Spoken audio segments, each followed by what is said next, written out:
My name is Galeone, and in this video I'm bringing you my January wrap-up. In January I read 17 books, which is not so much for me pages wise and books wise in comparison to the last few months of 2020, but there are reasons for that.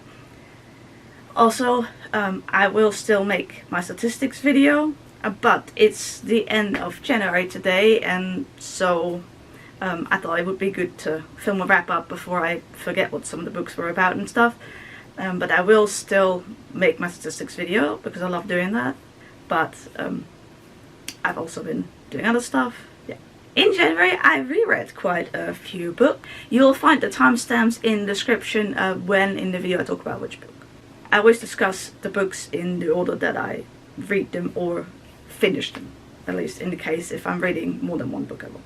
The first book that I read in 2021, January, is The Donor by Clare Mackintosh. This is a quick reads. It's a novella.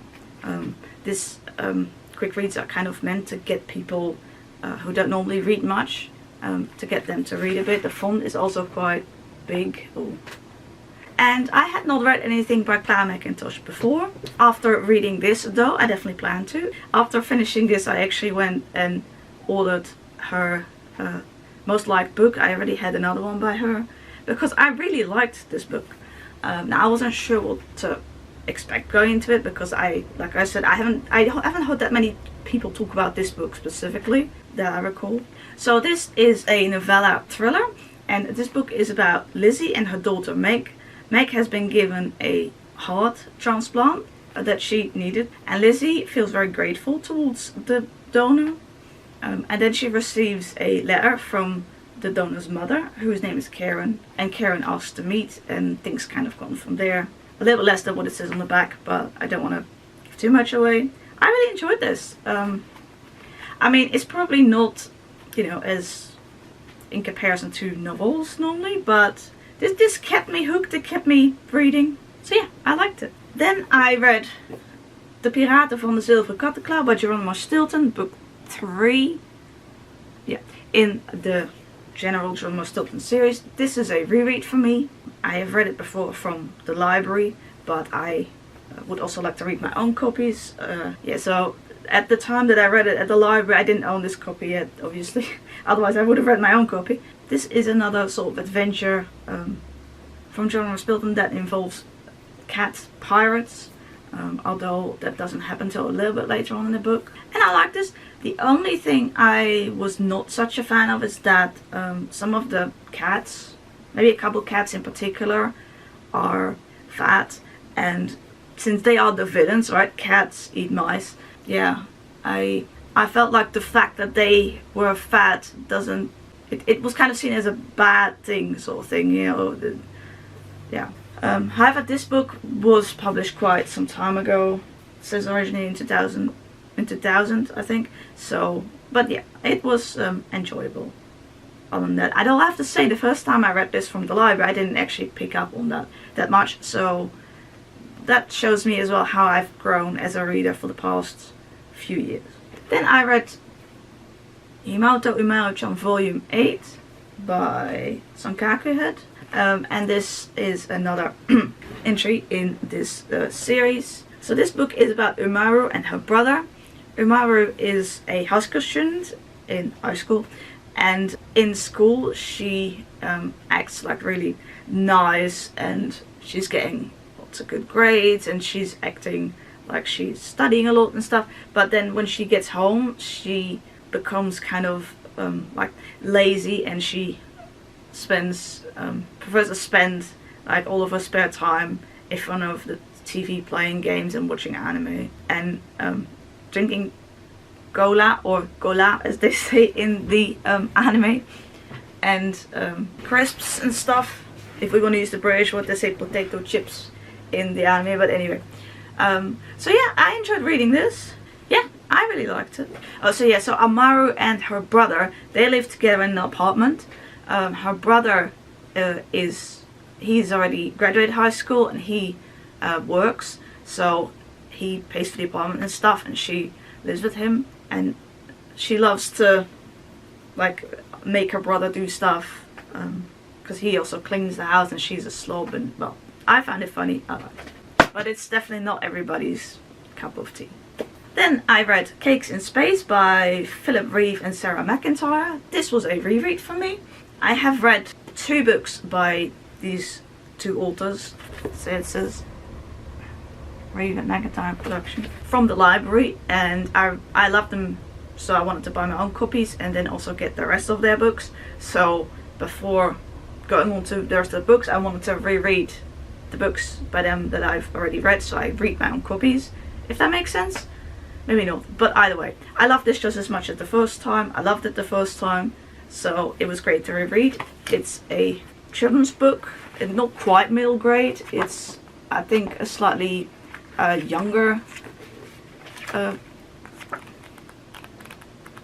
target market, like it's not 12 plus sort of thing. I would say more like 8-year-olds or something, I don't know. So the synopsis of this book is that Astra and her family are traveling in this spaceship through space to their new home on the planet, and so because it takes very long to get there, they and also all the other people on the ship are like in stasis, like in sleeping pods sort of thing.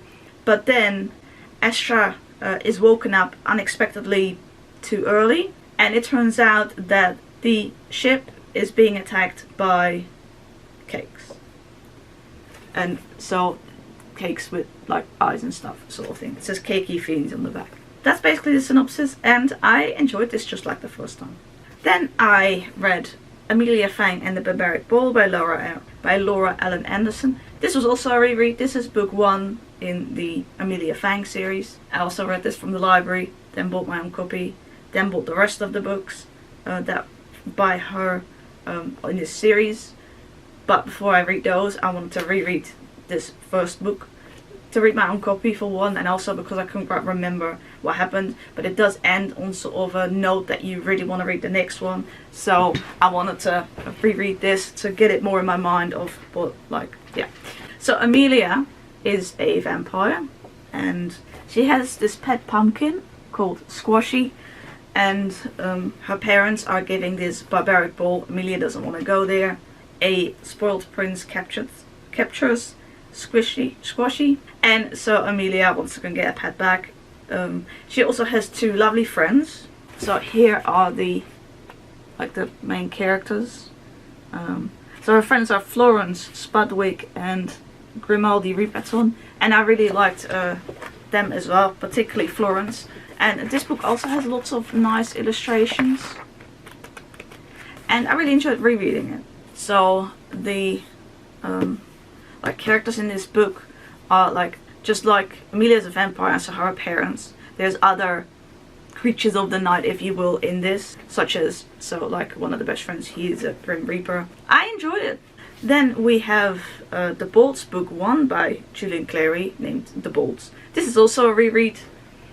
Again, the same story. I read this book in the library, enjoyed it, bought myself a copy, wanted to read more in the series, but want to reread this before I move on because I couldn't remember, exactly names of the characters and stuff. So I reread this. So the Bolts, they are a family of 4. They are hyenas. They live in a house among humans, and so they pretend to be human because, of course, it would be totally weird for people to have hyenas, living next to them. They probably wouldn't stand for it, sort of thing. So it's kind of funny. Well, I thought so. So you have Mr. Bolt and Mrs. Bolt, and then their 2 kids, Bobby and Betty.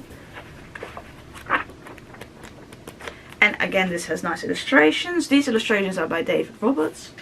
But some of the other books, the authors do it themselves, sort of thing. Anyway, yeah, this was a nice reread, and I liked it. Then we get to Julius Zebra.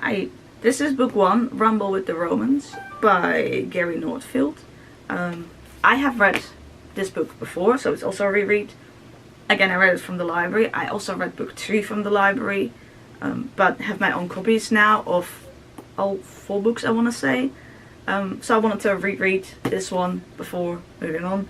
So this book is about Julius Zebra, and it takes place in Roman times. I don't know if you can tell, but basically Julius Zebra, he is captured. He lives in Africa. He is captured and then taken to, he has to fight as a gladiator, basically. That's what the picture shows. It also has nice illustrations. I also liked, so Julius meets some other animals that become his friends, and the book has some humor in it and stuff. Well, I enjoyed it. Also, it was kind of nice and comfy to have so many rereads this month. Then I read Dogman, Book 1, Dogman by Dav Pilkey. I have read the first 2 books in the Captain Underpants series, but I haven't read more of that, and I was actually planning to leave this until I read more of that series, since they were published, at least the early ones were published earlier than this, if that makes sense. But I felt myself in the mood for this, so I read it. So Dogman, so here it starts and it tells you about Gerald and George and Harold. So this is Dogman. He's a police officer, but also a part dog. I feel like I've read his origin story, but I can't remember now if it's in this book or not.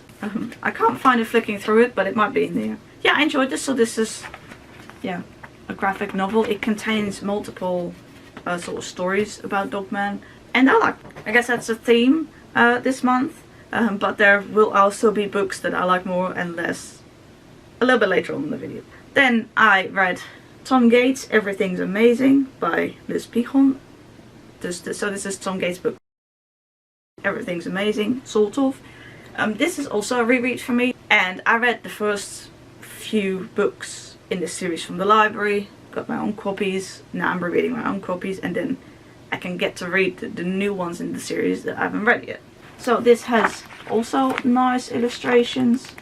The series is basically about Tom Gates. He goes to school. But this particular book, because they're all, at least the ones I've read, they're all sort of more, you can read them on their own sort of thing, as far as I remember. So one thing happening in this book is that Tom wants to enter his friend's dog in the local dog show. Well, and there's, you know, that's just one of the things on the back, but I mean that there's several things happening. It is again a kid's book. I thought it was funny. Yeah, I liked it. Then I read The Hostess with the Ghostess by A.J. Copperman.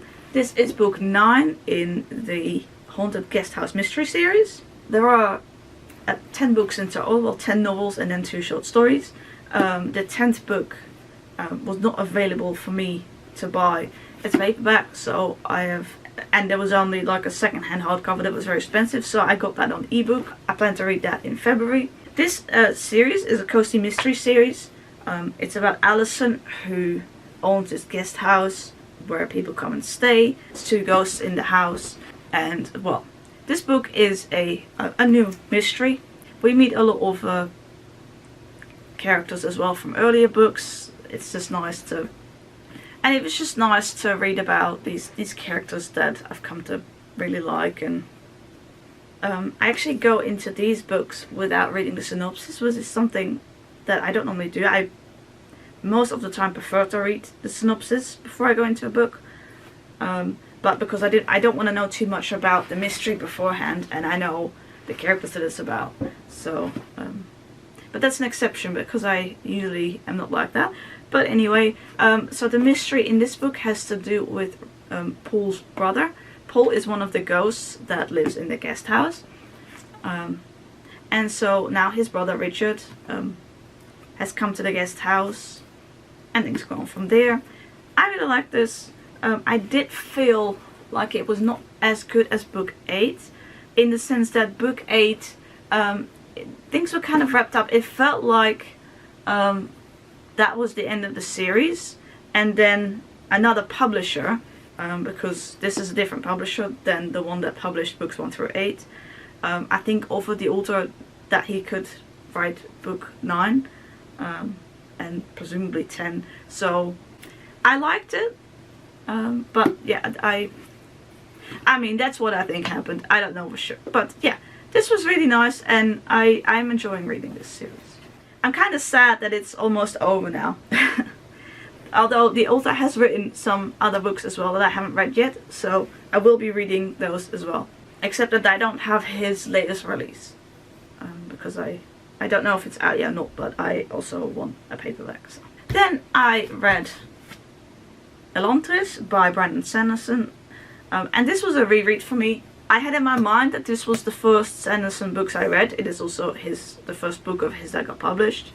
But I looked it up and that's not technically the case. It is his first novel that he wrote on his own. So I have read, before I read this, and I read this some years ago, I read Brandon Sanderson's, like he wrote the Last Wheel of Time books, the last 3. So I read that, and I also read The Emperor's Soul, which I loved. But after that I read this, and I loved it when I read it. I still really liked it now upon reread, and it was nice and comforting to reread it. And it is, at the moment, a standalone novel. You can just read it on its own. It doesn't end on a cliffhanger and stuff like that. The author is planning to write more in this series, this world, but that's not there as of yet. And I fancied also a fantasy, and I wanted something that's not like the start of a new long series, because sometimes you want a standalone.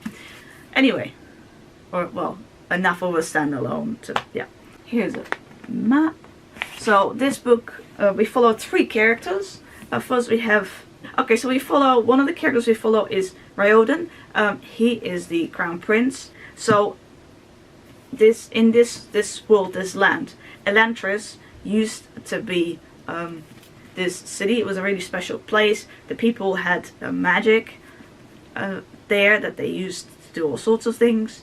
But then 10 years ago, from when this book starts, something happened and kind of the magic disappeared, and Elantris started to rot, and the people are, yeah, it says here, turned into powerless wrecks. I don't know if that's the best way to describe it, but it's got the Shroud, and it happens to Raoden. So everybody who gets this affliction is put into Elantris. Well, that's not actually on the back. So anyway, so we follow Raoden. We also follow Sarene. She is the princess of another country, Theod, and she is to marry Prince Raoden. But when she gets there, traveling from her country, she gets told that Raoden is dead. And the third person we follow is Huraten, pronunciation, and he is a high priest. It is his task to convert the people of Aralon. That's the country Elantris is in, the country that Raoden's prince of, etc. So Huraten is from a different country, and he has as a task to convert the people of Aralon because his country wants to like take over and stuff. So anyway, yeah, I enjoyed this a lot. I like to reread it. I did remember bits of this book from the first time I read it, but not lots, and I really enjoyed rereading this. There were a couple of things that, you know, again, I have grown as a reader the past few years that I didn't notice back then that I do notice now. But I still really liked rereading this book. Oh, that's adult fantasy, by the way. Then I read Koolstof, The Elementen by Giles Sparrow. So this means carbon. This is a children's book about carbon. I got this at a library sale some years ago because I could remember reading it when I was a kid. Or maybe not necessarily this one. So there are several more in the series. They're all chemical elements. So I'm not sure if I read this specific one as a kid, but I recognized the cover with the colors. So that's why I bought it. So this book talks about the different aspects of carbon and its forms. And so 2 things. One is that this book was first published in English in, I think, 1999, and you can tell that because this book talks about, okay, well, greenhouse effect seems to be the term. And so obviously, since this book was written more than 20 years ago, so it talks about global warming. So this was a long time ago in terms of that. So here they are, you know, we're afraid there's going to be too much carbon dioxide in the atmosphere, which will make the temperature on Earth rise. The consequence is going to be disastrous. So this was really, yeah, well, it was some time ago, and you can tell that because, of course, now we're further now. So I thought that was just interesting to note. I enjoyed seeing the pictures as well, and seeing like how the text looked and stuff. It's just nostalgia for me. But the second thing I wanted to say is that so this is kind of basic chemistry. In the Netherlands, I got taught most of this, I think, in high school, in my 3rd year. Now I went to the highest level of high school. I don't know what exactly is taught in the other levels, if they receive this information too or not. This book is not meant for 15-year-olds or 16-year-olds. This is more for younger kids. So I already knew this information, but also not just from high school, but also because up there is my diploma, because I studied chemistry and at university. And even though I afterwards felt it wasn't quite for me and what I had wanted, but anyway, so basically I was taught this information and more in my 1st year as a bachelor student in chemistry, because we had one of our courses was organic chemistry, which it is also about carbon, and so it was not new in that sense, this information, but I mainly bought it and read it for nostalgia's purpose. So maybe that's weird, but well, what can I say? I am weird. Then the next book is a reread as well, and actually I read some of these books while I was doing a buddy read, so that will come soon, but I finished these ones before I finished the buddy read, that sort of thing. So I reread Verdriet met Mayonaise by Gary Slay.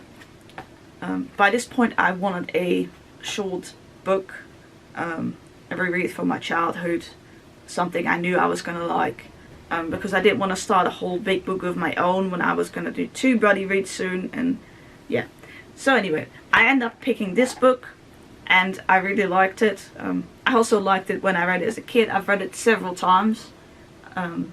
This edition is from the Vroege Lijsters, from 1996. So when I was in school in the year 1996, I should explain that. So the Lijsters, they are published by Wolters Noordhof, and back in the day, I think maybe also a little bit nowadays still, but I don't know. So at school you got a like a flyer, and they had different series for different age ranges, and so every year your parents or guardians could decide to buy you a series, and you got them then cheaper through the school, because the school would order for every kid who wanted it, sort of thing, and then the kids would get books, the parents would pay, but it would be cheaper, and generally they are like a good quality of work. They're republishings usually of books that were out earlier. Most of the series back then had like 5 books usually, and I have more of these series because, well, I was not in primary school for 1 year in 1996, so I was in primary school for for the whole, so I have more of these series, and also other series, and I bought some later on. Anyway, so this is really nostalgia for me. That's what I was getting at. This was, I think, one of the earliest series that I got in terms of, like, yeah, years. So I reread it a lot because I had it from an early time on, if that makes sense. So this has nice illustrations by Dagmar Stang. There's also text. Gary Slay is among Dutch authors for children, and teenagers. In my mind, she is, yeah, pretty famous. At least was. I think she's still rich nowadays though, so still is. But I don't know if it's the same as it used to be back in the day. Because I mean, back in the day, there wasn't as much variety of books for kids that there is nowadays. Anyway, I've read quite a few books by this author when I was a kid and young teenager, and I really like most of her works, so it was a choice to reread this. I couldn't remember much of it before I started reading. So this book is about Leentje, and at her school, one of the kids, a kid named Paul, he is accused of stealing this Walkman that one of the other people in the class has. Well, but there's actually several more things going on. Also, like some deeper themes. Like her work is, with the exception of the books written for very young children, but a lot of her work that I've read for, let's say, older children and young teenagers, I think, let's say, if you were talking about literary fiction for children, like, I feel like this would be, it discusses some like deeper topics. It's not fluffy and lighthearted, if that's what you mean. I mean, there is humor in it, but it also talks about more serious issues, if that makes sense, that can affect kids. Nah, I'm not going to spoil it, but this was a choice to reread. Now I'm getting to 3 buddy reads, and then one more book. That's it.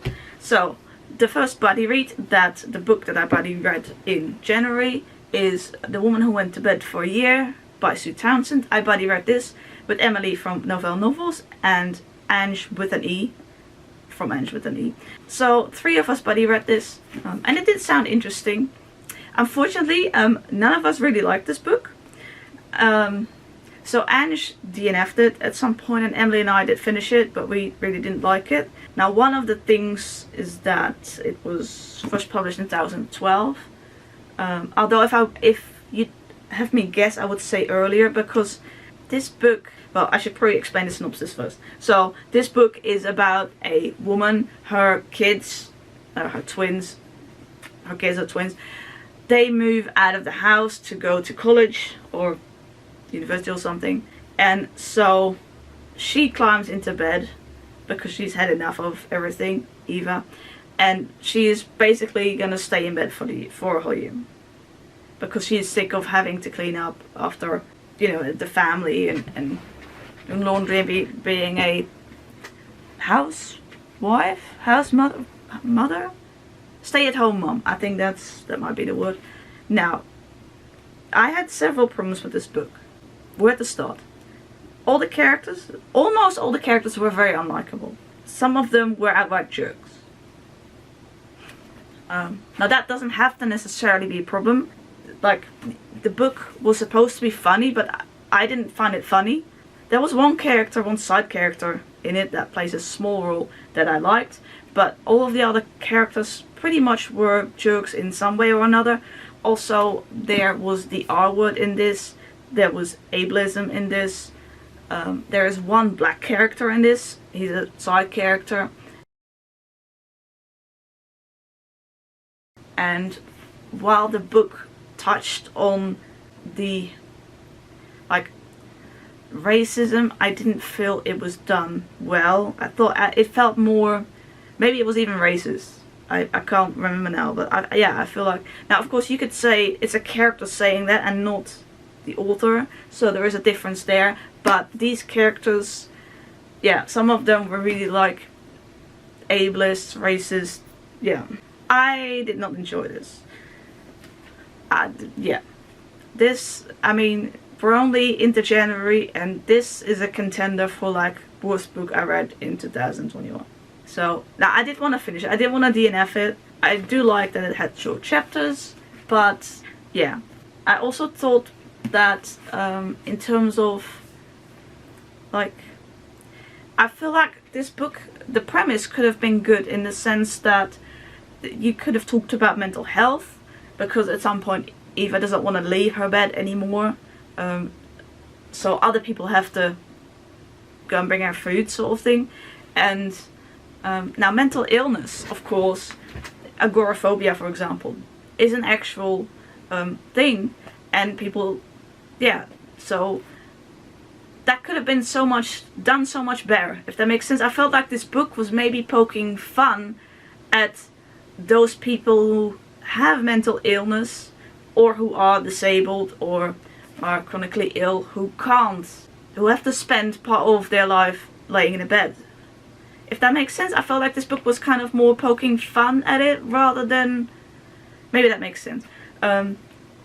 I think a much better book would have been, let's say there is a main character who is, you know, chronically ill, or, right, who has to stay bedbound for a while, or for most of their life, sort of thing. I think that could be a really interesting, if the representation is good, that could be really interesting. This was not it. Also, the autism representation here was terrible. So the twins, the Eva's children, they're a pair of their own, and yeah, and then the husband, Brian, he was a huge jerk pretty much all the way through the book. Yeah, anyway, just no. Now, I have heard that the Adrian Mole diaries by this author is much better. Now, I have some of those on my shelves that I was able to pick up cheaply, so I will be reading that at some point, but this I would not recommend to anyone, really. I think I gave it 1.5 stars, or 3 out of 10 in my rating. The next buddy read is The Girl on the Train by Paula Hawkins.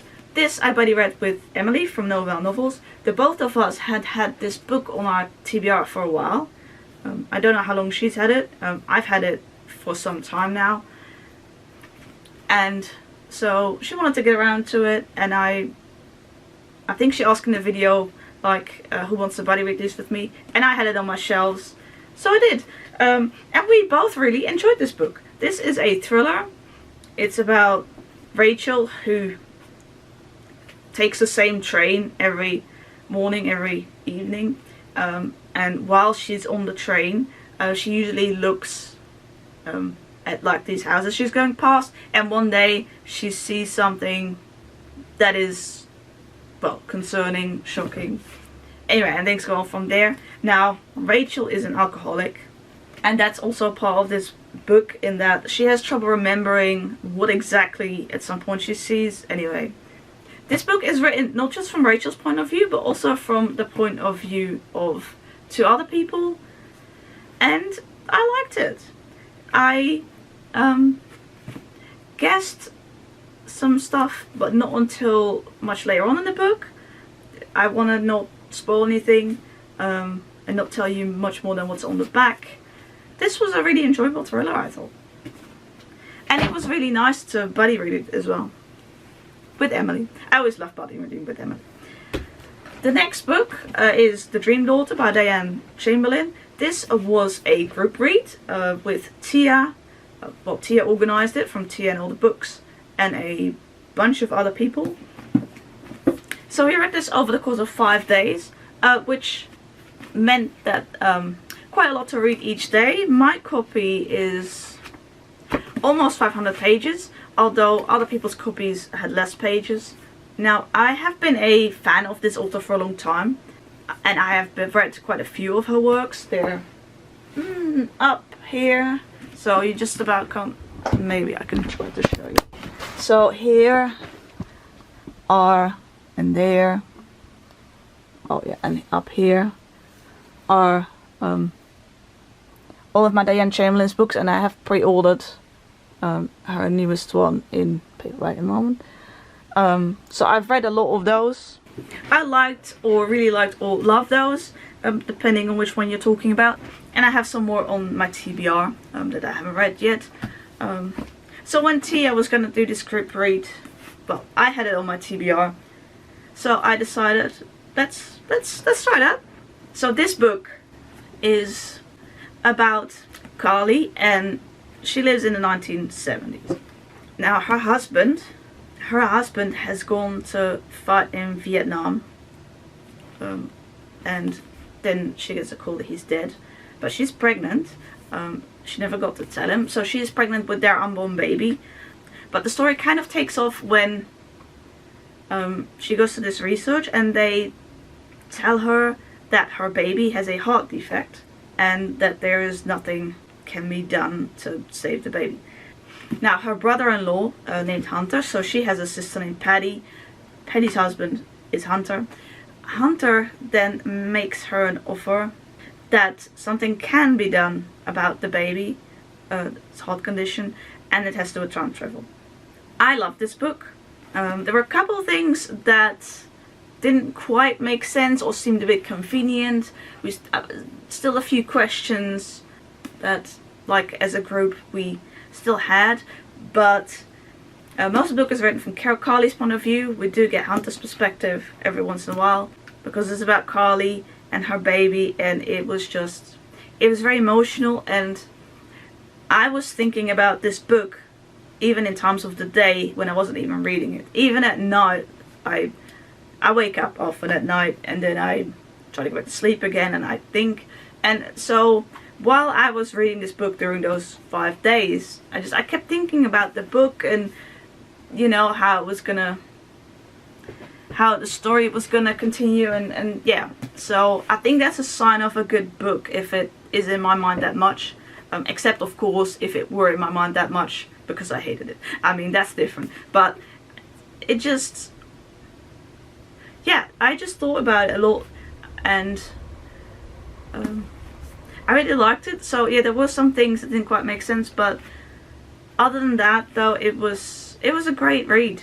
And I think it's one that I will, and just like some other of the people in the group that I buddy read this with, some things that stay with you for a while because it was so emotional. And the thing for me is as well, I don't think it would have had as much of an emotional effect if I had read this. Well, it came out 2018. The paperback version 2019.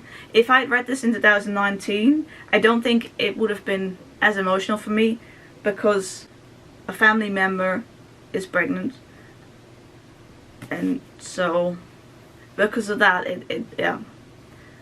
Anyway, this was a really emotional story. It is different from her earlier works in the sense that I don't think time travel has ever been a part of a book. The ones I have read were all, like, let's say, realistic, or, you know, could have happened, if that makes sense. They are contemporary fiction or historical fiction, and often a combination of both, like you have two timelines, for example. She has also read some more thrillery books. Those are some of her more newer works, but I haven't read any of those yet, so I can't comment on it, but they sound like thrillers, and that's also what the cover suggests. But yeah, this was really emotional, and yeah. Then we get to the last book that I read in January, and that is Waarom je niet zomaar moet stemmen waar je ouders op stemmen by Tietje Hogendoorn en Nienke Schuitenmaker. I follow Nienke on Instagram, and well, obviously she talked about her book. This came out in 2020. Now, this is about Dutch politics. We have elections in March, so when I bought this book in December. I can't remember exactly when it came out last year. I feel at least in the second half of last year, but I'm not sure. So I wanted to at least read this before March, because then there's the elections for the government, the most important election, let's put it away, although I think all the elections are important because we also have elections for like the city council, but like these are the national elections. Okay, let me put it up. So this book explained a lot about Dutch politics, and I liked it, I will say, of course. So some of the information, particularly more in the earlier parts of the book in which they explain how the political system works and such, I have been taught that in high school in my 5th year, but like I said earlier in this video, I went to like the highest level of high school, and that was my 5th year out of 6. The lower levels of high school don't have 6 years, So I don't know if they were told the same things as I was, if that makes sense. So I don't know if, well, most people in the Netherlands who presumably graduated high school might not know some of this, if that makes sense. Now, it has been a long time since those times, but I mean, I started to remember more things, and, well, some things I still knew, but it was just nice to have it all together. And also there was some extra, well, some other stuff as well that I didn't know and thought about, and I thought that was really good. Now, this book is kind of in principle written for people who don't know much about politics and who don't normally like care a lot about voting. And now, I'm someone, I have always voted for every election and thing that I was able to, that I was allowed to. That's just how I've grown up. So yeah, I like this, and yeah, I think it's nicely informative for, like I said, people who don't know that much about Dutch politics, as well as teenagers. I'm rambling, and again, my footage have gotten so long, even though I thought I've only read 17 books instead of, whereas last year I read sometimes like 25 or 30 books per month. So I thought this would go quick, but it didn't, because apparently I just can't do that. So yeah, this was nice, and I hope for the best for the elections. This video has gotten longer again than I had planned. Good luck to me editing it. I will be making my statistics videos of the reading statistics of 2020 and comparing it to earlier years. I will do that. I'm looking forward to it, but that's not the only thing going on in my life right now. But I do intend to do it, and I had intended to have it done before February, but that's obviously not gonna work. So yeah, it comes when it comes. And I also still want to do my video of how I moved all of my books with all the pictures I took. I will still do that as well, but the monthly wrap-ups take priority, because I don't want to wait 2 months with doing my wrap-up, because then I'm not going to remember some of the books. I only just edited my best books I read in the 2020 video maybe a week ago, and it's up now as I'm filming this, because I thought I better put it up before January's over. I am also very behind on BookTube. At the time of filming this, I am almost 2 weeks behind, and again, that's because of stuff happening this month. Yeah, so I'm gonna try to do my best and catch up. But the last while, I had that intention most days, and then I usually end up only being able to watch like 2 videos. So I am very grateful for that group of you that watch my videos and comment on them. I really appreciate that, because my average, what is average watch duration? Is that what it's called? Like how many minutes of a video people normally watch, sort of thing, on average. That's pretty low for me. So, and I have no idea what is common for other channels. I don't know that at all. But I am very grateful for those of you who watch my videos, who leave a comment on at least some of my videos if you have something to say. And I really appreciate that. I find that one of the most fun parts about making videos is getting those nice comments and replying to them. Well, through BookTube I have discovered some great friends. In fact, most of the people watching are probably friends or acquaintances that I've met through BookTube. Not all of them, but I mean the people who regularly comment on my videos. Yeah. Anyway, I appreciate you all so very much. Thank you very much for watching, and I hope to see you in my next video. Bye!